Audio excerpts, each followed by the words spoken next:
Thank you. Well, I want to.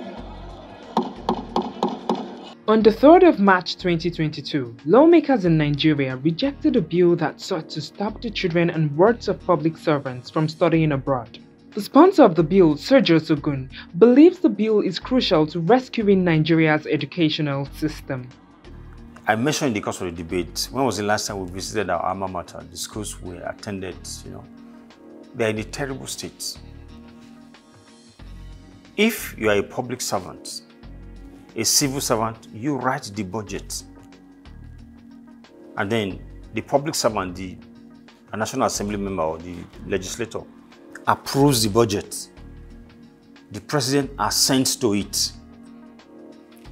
And if you follow these 3 layers, okay, it's still 3, because if you go back to the civil servants that will award the projects, the contract to contractors, and they will be the one to issue certificates for the contractors to be paid. And then the public servant, the legislator, will have to go back for oversight, to ensure that the job is actually done.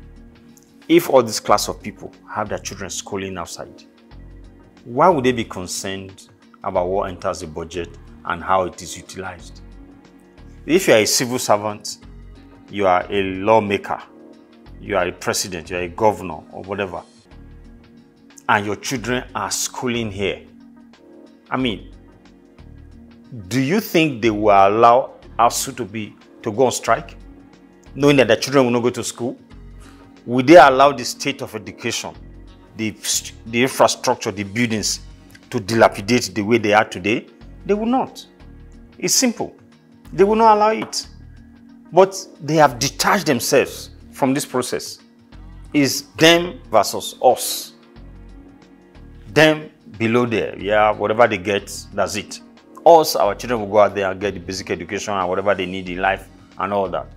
So that's the point we are trying to make by this bill. So if we are all in here as public servants and we don't have the luxury of sending our children outside, maybe we'll pay more attention. That's basically it.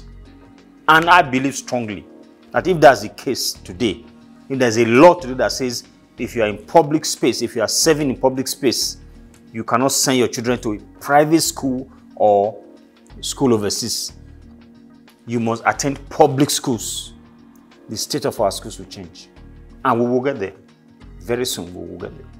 He goes further to explain that if public servants have nothing to hide, they shouldn't have an issue with their source of wealth scrutinized as a requirement of sending their wards abroad to study. In the first case, this bill is basically saying you are a public servant. And who is a public servant? The bill defined that clearly. Maybe an elected person, somebody working in the civil service, somebody, the governors, president, legislators, and all that. And that for you to send your child to school overseas, you have to apply to the Minister of Education to say, this is who I am, this is where I work, and this is my write an application to say, this is my child, who wants to school in so and so place. You attach your bank account, your bank statement, then your pay slip, and then you declare your public servants have a declaration of asset form that they fill. You attach that to it, and they deposit an affidavit, and then you send it. And then you state the number of children that you already have schooling outside, or the number of children that you are applying for to go and school at once. So it's left for them to look at that form and say, okay, this is your pay slip, this is your bank balance or your bank statement, or this is the business that you do. So having gone through that, it's okay, you have enough money from what we can see to train this child, so go ahead.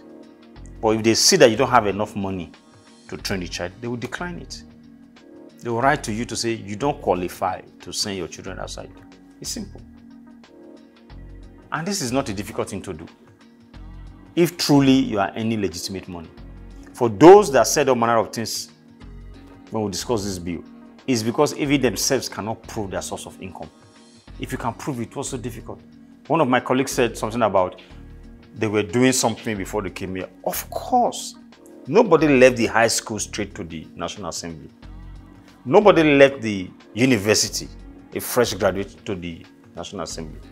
Most of us were doing things, either served in the state parliament or served in the local government or were commissioners or retired civil servants, you know.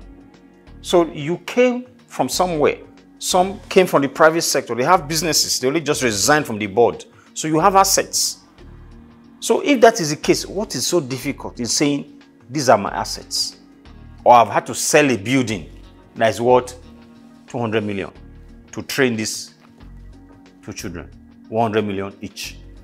This is the asset, this is how much it was sold, and this is the money in this account. Simple. So it's not a difficult thing to understand. So whatever anybody said, like I said, they're just trying to deny the fact that they are not ready to subject themselves to the scrutiny that this bill is asking for, and nothing else.